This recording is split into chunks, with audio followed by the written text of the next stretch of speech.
breaking this morning, for the first time, former Vice President Kamala Harris reveals her thoughts about President Biden's decision not to run for re-election. The Atlantic just published excerpts from her new book. She writes, quote, "It's Joe and Jill's decision. We all said that like a mantra, as if we'd all been hypnotized. Was it grace or was it recklessness? In retrospect, I think it was recklessness. The stakes were simply too high. This wasn't a choice that should have been left to an individual's ego, an individual's ambition. It should have been more than a personal decision."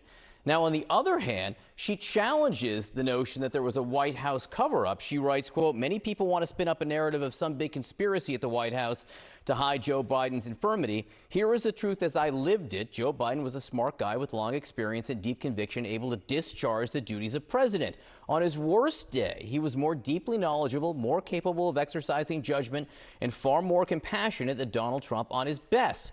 But at 81, Joe got tired. That's when his age showed in physical and verbal stumbles. I don't think it's any surprise that the debate debacle happened right after 2 back-to-back trips to Europe and a flight to the West Coast for a Hollywood fundraiser. I don't believe it was incapacity. If I believed that, I would have said so. As loyal as I am to President Biden, I am more loyal to my country."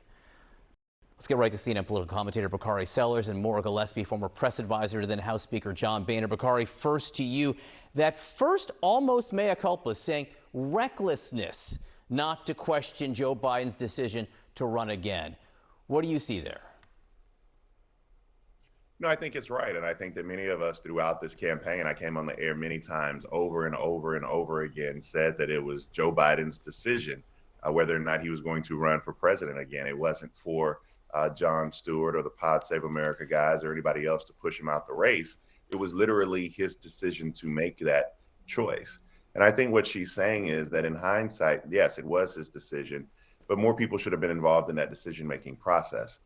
It wasn't the kind of circular firing squad that Democrats had, which proved to be reckless in itself, but it was the fact that more people should have been allowed in Joe Biden's inner circle so that we could have a decision, because I think that we should have fully grasped that it was more than one person's ego. It was a country at stake. Maura, what do you think of what she said about had she believed he was incapable of doing the job, she would have spoken up? I do think she's curtailing it a little bit to, protect the fact that she still is loyal to Joe Biden in a lot of ways. She served as his vice president. I'm sure he also recognized that the position she was in, having been a vice president prior, and knowing that, the staff can be brutal at times because it's easier to put the blame on the vice president than it is to accept any blame as the president. But I do think it's interesting, and I'm curious to read more from the book as far as why she had people like Anita Dunn and Jen O'Malley Dillon in her inner circle, knowing what they were, putting on her when they were running the president's campaign. So I find it a little bit of an easy out.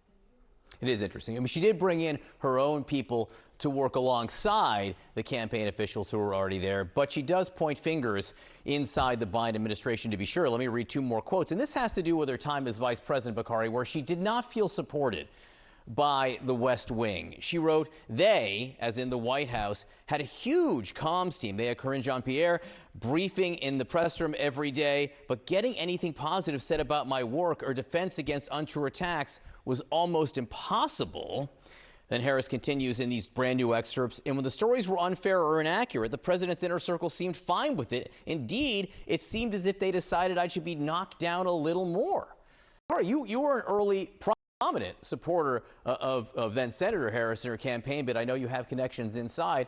What do you think of this sentiment? Well, first of all, I didn't have connections inside the White House, and I think that's part of the reason was my loyalty to the Vice President of the United States. But Maura was right. I mean, Valerie Biden Owens, Jen O'Malley Dillon, Anita Dunn made life very, very difficult for Kamala Harris when she was Vice President of the United States. And by making life difficult for her, the reason that she had to keep them on is because she only had 107 days left. And so you can't flip the ship completely upside down when you're running for President of the United States. But it's no secret to those people in and around the White House and the Vice President that there were people, one, who did not want her to be vice president because they carried this grudge from the debate in Miami all the way through. And the other thing was that when she became vice president, they just made it very, very difficult for her. And I think that when you have a vice president who has that age, who has a future, there's always this, and it's not just Joe Biden and Kamala Harris, but there's always a question about ambition. And so whenever Kamala Harris did something correct or wanted to have a platform, they shot that down. When I came on air and said that her portfolio was trash, it made news and they were not thrilled about that. But her portfolio, when she first got started, was trash and unachievable. But things changed. And so Joe Biden and Kamala Harris love each other. The people around Joe Biden, I would say not so much. Maura, Jeffrey Goldberg, who wrote a preamble to the excerpts in The Atlantic today, basically said the news here is that there's news, that she pushes the envelope a little bit in terms of new information out there. Take that one step further. Do you think this is news that Democrats are happy about being released this September when some of the political winds have begun blowing in their direction? The jobs numbers have been dismal. President Trump is taking fire on the Jeffrey Epstein situation. How much do you think this makes Democrats uncomfortable right now?